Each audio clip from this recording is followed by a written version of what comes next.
15 मार्च 2021 को एक लड़की जो कि गुजरात के आनंद जिले की रहने वाली होती है, लगभग 13 साल की वो लड़की पुलिस को फोन करके कहती है कि सर हमारे घर में ना रात को भूत आते हैं। पुलिस ने जब इस बात को सुना तो पुलिस को पहले तो हंसी आई, लेकिन पुलिस ने उस बेटी को समझाने की कोशिश की कि बेटा तुम छोटे हो सकता है कि तुम्हें अंधेरे की वजह से डर लगता हो। अब लड़की ने जिद पकड़ ली कि हमारे घर में सचमुच भूत आते हैं, आपको उन्हें भूतों को भगाना चाहिए। जब लड़की जिद कर रही थी तो आखिरकार पुलिस को मौके पर आना पड़ा और पुलिस ने जब आकर अपनी पड़ताल की, जांच की तो पता चलता है कि वाकई उनके घर में भूत तो नहीं आते थे, लेकिन कुछ लोग आते थे। हर रात एक नया मर्द आता था, हर रात एक नया आदमी आता था। अब उस आदमी की कोई इस घर से जानकारी नहीं, कोई पहचान नहीं, लेकिन उस लड़की की जो माँ होती है उसके माँ के साथ उन लोगों के अनैतिक रिश्ते थे, इसलिए उसकी माँ से देर रात मिलने के लिए आया करते थे। जब वो लड़कियां तरह तरह की आवाज़ें सुना करती थी तो इसी बात को लेकर उसने अपने परिवार के बाकी सदस्यों से कहा कि घर में कोई ना कोई आता है, लेकिन परिवार के किसी भी सदस्य ने इस बात पर गंभीरता से गौर नहीं किया और इसके बाद फिर लड़की को मजबूर होकर पुलिस को फोन करना पड़ा। पुलिस ने जब इस मामले की पड़ताल की तो उसकी लड़की की मां के कई लोगों के साथ अवैध रूप से संबंध पाए गए और इन संबंधों की कहानी जब लोगों तक पहुंचती है तो लोगों को बड़ा आश्चर्य हो रहा था कि एक लड़की ने पुलिस को किस तरह से फोन करके अपने घर की समस्या को दूर कराया। दोस्तों, आज की जो सच्ची घटना मैं आपको सुनाने जा रहा हूं, इस सच्ची घटना में ऐसा नहीं होता बल्कि एक कत्ल हो जाता है, वो भी भयानक रूप से। और जब ये सच लोगों के सामने आता है तो लोगों को यकीन नहीं हो रहा था कि ये शायद कलयुग ही है, जो कलयुग में ऐसी बातें सुनने को और देखने को मिल रही हैं। आदाब, नमस्कार, सत श्री अकाल, मैं उस्मान सैफी। आज की जो सच्ची घटना मैं आपको सुनाने जा रहा हूँ, सच्ची घटना है गुजरात प्रदेश का एक जिला है भुज और उसी का ही एक इलाका है हमीर मोरा गांव। दरअसल ये हमीर मोरा गांव समुद्र के किनारे लगता है जो कच्छ की खाड़ी के पास है। अगस्त 2023 का ये वाकया है। एक मछुआरा समुद्र में मछली मार रहा था और मछली पकड़ते पकड़ते उसकी नजर एक चमकती हुई वस्तु पर पहुंच रही थी। वो वस्तु कुछ ऐसी जगह से दिखाई दे रही थी कि चारों तरफ से सुनसान इलाका था, आसपास पेड़ पौधे थे, लेकिन समुद्र के किनारे जब वो वस्तु चमक रही थी तो उस मछुआरे ने पहले तो उसे इग्नोर करने की कोशिश की, लेकिन वो ज्यादा चमक रही थी, तब उस पर रहा नहीं गया। पास में जाकर जब देखता है तो एक छोटा सा टुकड़ा था जो चमक रहा था। उसने जैसे ही उसे उठाने की कोशिश की, दरअसल वो हाथ में पहनी हुई एक अंगूठी थी और अंगूठी में कुछ इस तरह से एक शीशा लगा हुआ था जिसकी लाइट बहुत दूर तक मार रही थी। अब उस अंगूठी को जब उसने उठाने की कोशिश की तो वो उंगली में था और जब उसने देखा टटोल के तो वहां जमीन के अंदर एक लाश दबी हुई थी और उसकी चीखें निकल जाती हैं। उसकी चीखें निकलने के बाद वो आसपास के लोगों को शोर मचाकर बुलाने की कोशिश करता है, लेकिन आसपास के लोग तो नहीं आते, लेकिन वहां सुनसान इलाका होने की वजह से मछुआरे ही आते हैं या फिर सैलानी टाइप के लोग आते हैं। अब इसके बाद सूचना पुलिस को दी जाती है, पुलिस मौके पर पहुंचती है। मौके पर आने के बाद देखा जाता है कि वहां पर एक महिला की लाश निकल के आती है जिसकी उम्र लगभग 34 साल के आसपास होती है, लेकिन ये महिला कौन है, कहां से आई है, इसकी किसने हत्या की है या फिर ये साधारण मौत है, क्या कारण है, पुलिस अब तमाम तरह के सवालों के जवाब जानना चाहती थी। आसपास के थानों को सूचना दी जाती है, आसपास के लोगों को भी बुलाया जाता है, गांव के प्रधान सहित जो जहां जहां तक ये खबर फैल सकती थी वहां तक ये शिनाख्त करने की कोशिश की जाती है ताकि इस महिला की पहचान हो सके कि ये महिला आखिरकार कौन है। लेकिन धीरे धीरे करके वक्त आगे गुजरने लगता है, लेकिन उस महिला की शिनाख्त नहीं हो पाती है। इसलिए पुलिस परेशान होकर कुछ पर्चे छपवाती है और पर्चे छपवाने के बाद चाहे वो बस हो, गाड़ियां हों, चौक चौराहे हों, गांव हों, बस्ती हों, हर जगह उन पर्चों को छपवा कर लगवाया जाता है। इस महिला के बारे में पूछने की कोशिश की जाती है। पुलिस अपने मुखबिर तंत्र को भी सक्रिय करती है। आखिरकार मुखबिर तंत्र के माध्यम से एक सूचना मिलती है कि 13 जुलाई 2023 को हमीर मोरा गांव में एक समारोह था। इस समारोह में इस तरह की एक महिला देखी गई थी। इससे ज्यादा कोई जानकारी मिलती नहीं है। आखिरकार पुलिस ने 13 जुलाई 2023 के आगे पीछे दो चार दिन की जो कॉल डिटेल होती है कि इस सर्किल में, इस नेटवर्क में कितने नए मोबाइल आते हैं, उनके बारे में जब पता करने की कोशिश की जाती है तो एक माधा पार इलाके का एक व्यक्ति का नाम होता है जिसका नाम था योगेश।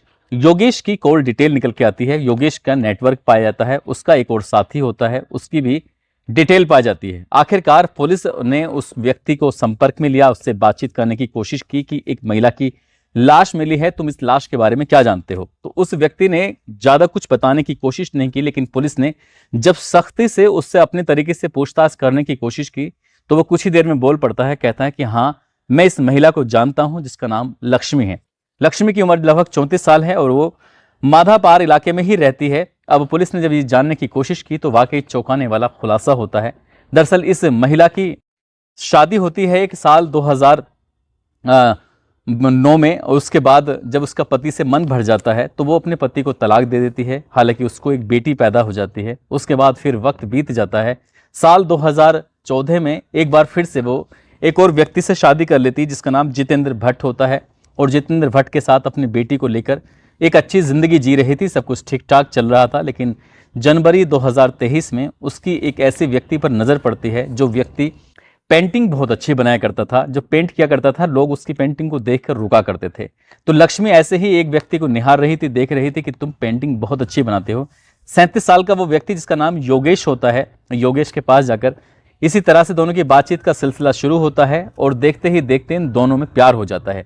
यानी कि लक्ष्मी को पहले एक शादी होती है, उसको तलाक देती है, दूसरी शादी करती है और दूसरी शादी के बाद एक तीसरे व्यक्ति से उसे प्यार हो जाता है, उससे नजदीकियां बढ़ जाती हैं।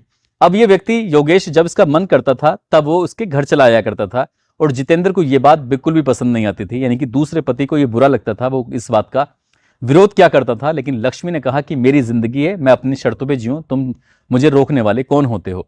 जितेंद्र को जब धमकाया जाता है, परेशान किया जाता है तो जितेंद्र इस बात का कोई विरोध नहीं कर पाता। कई बार तो उसकी आंखों के सामने ही वो दोनों कमरे में बंद हो जाया करते थे और जब मन करता था तब उससे बाहर निकला करते थे। ऐसे ही एक दिन इस लड़की ने, जो इस लक्ष्मी की बेटी होती है 17 साल की, उसने इस योगेश को पेंटिंग बनाते हुए देख लिया और जो पेंटिंग बनाते हुए देखा तो उसकी उस पेंटिंग पे, उसकी उस काम पर वो फिदा हो जाती है। उससे वो प्यार का इजहार कर बैठती है, कहती है कि मैं तुमसे प्यार करती हूँ। यानी कि 17 साल की वो लड़की 37 साल के एक व्यक्ति से प्यार कर बैठती है, उससे नजदीकियां बढ़ जाती हैं। अब दिन में वो व्यक्ति उस लड़की से मोहब्बत क्या करता था, प्यार क्या करता था, उसके साथ अवैध संबंध बनाया करता था और रात को जब उसे मौका मिलता था, शाम को जब उसे मौका मिलता था तो वो घर को आ जाया करता था। यानी कि उसकी बेटी और माँ दोनों के साथ उस व्यक्ति के अवैध संबंध हो जाते हैं। और उस लड़की के सौतेले पिता को तो इस बात का मालूम था ही, लेकिन जब उस लड़की को मालूम हो जाता है तो लड़की को इस बात पर बहुत ज़्यादा गुस्सा आता है। वो कहती है कि तुम्हें हम दोनों में से किसी एक को चुनना पड़ेगा। और योगेश ने उस लड़की को चुना जिसकी उम्र 17 साल के आसपास होती है। तब ये फैसला करते हैं क्यों ना इसे रास्ते से हटाया जाए। और 13 जुलाई 2023 को जो ये गांव लगता है हमीर मोरा, जो कि माधापार से 55 किलोमीटर दूर होता है, वहां एक समारोह में वो आए थे। समारोह में शामिल होने के बाद उन्होंने, लड़की ने कहा जो 17 साल की होती है, कि माँ मेरी इच्छा है कि मैं समुद्र के किनारे घूमना चाहती हूँ और देखना चाहती हूँ, क्या तुम मेरे साथ चलोगी। जैसे ही बेटी ने अपनी माँ से अपील की तो माँ तैयार हो जाती है और माँ के साथ उसका जो प्रेमी होता है योगेश वो भी तैयार हो जाता है, उसका एक दोस्त होता है वो भी तैयार हो जाता है। अब ये सब लोग समुद्र किनारे टहल रहे थे।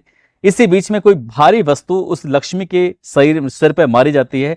जैसी सिर पर लगती है कुछ ही देर बाद वो तड़प तड़प कर दम तोड़ देती है और वहीं एक समुद्र के किनारे गड्ढा खोदा जाता है। गड्ढा खोदने के बाद उसकी लाश को वहां पर दबा दिया जाता है। लाश दबने के बाद कुछ दिन बीत जाते हैं और उसके बाद जब ये लाश निकल कर आती है तब जाकर पुलिस 1 सितंबर 2023 को इस घटनाक्रम का खुलासा करती है और पता चलता है कि एक ही व्यक्ति के माँ और बेटी के साथ अवैध संबंध थे और बेटी अपनी माँ के अवैध संबंधों का विरोध कर रही थी। बेटी ने ही माँ को मरवाने की या उसकी हत्या कराने की अपने ही प्रेमी से, जो उससे दुगनी उम्र का प्रेमी होता है, उससे प्लानिंग की और प्लानिंग में वो सक्सेस हो जाते हैं।